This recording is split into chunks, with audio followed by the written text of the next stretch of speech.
Hey everyone, Brian here for Gaming.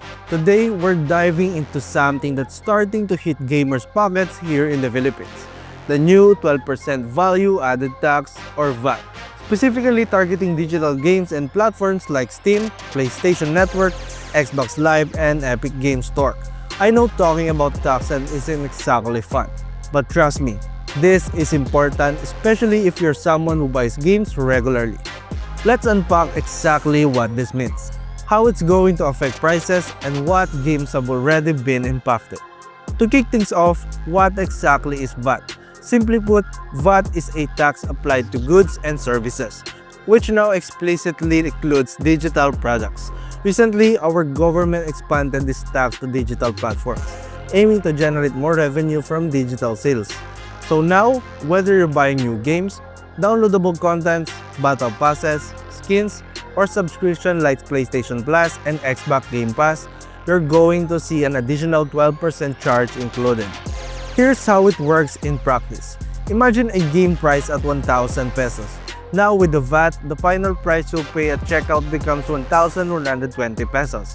While some platforms directly integrate the VAT into listed price like Steam, which shows you prices inclusive of VAT, others add it during the checkout process, making the increase clearer.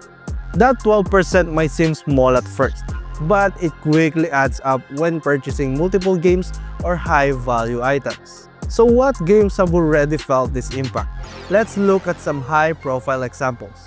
Titles like Clair Obscur, Expedition 33 recently increased from 1,620 to 1,800 pesos due to the new tax. Meanwhile, games such as Doom, The Dark Ages, and Monster Hunter Wilds have kept their original prices so far, hinting that their publishers might be absorbing the tax themselves, for now. However, popular classics like The Elder Scrolls V, Skyrim have seen noticeable price hikes, drawing attention from the gaming community. It's not just AAA games feeling the pinch. Smaller indie games and affordable titles around 300 pesos mark could soon see prices closer to 336 pesos, directly passing the VAT on to consumers. Whether you're into big budget releases or indie gems, this tax will eventually find its way into your purchase decisions.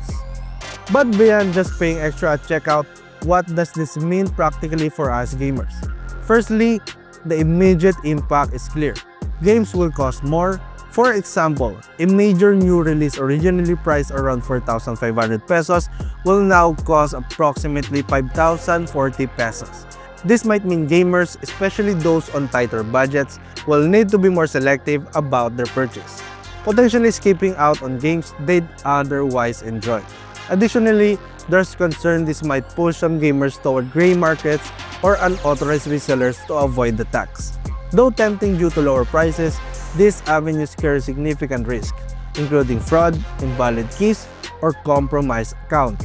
Furthermore, indie developers who rely heavily on competitive pricing might find it harder to sell their games, affecting their growth, viability in the market. On the brighter side, if properly managed, the additional revenue could help fund public projects, such as improved internet infrastructure or support for the local esports scene. Yet, transparency from the government regarding how this money is utilized is something gamers will likely demand to ensure it's truly benefiting the community. In conclusion, the new 12% VAT on digital games is here to stay and will inevitably change how we approach buying games in the Philippines. While it adds extra financial pressure on gamers and potentially shifts consumer behaviors, it also opens conversation around accountability and how public funds generated through this tax are managed. I'd love to hear your thoughts. Do you think this additional tax is fair, or will it significantly change your gaming habits? Drop your comments in the comment section down below and let's discuss. And as always, don't forget to like, subscribe, hit that bell icon, and also visit our website gaming.yogurek.com for more gaming stuff, news, and reviews. This is Brian. See you again on the next one.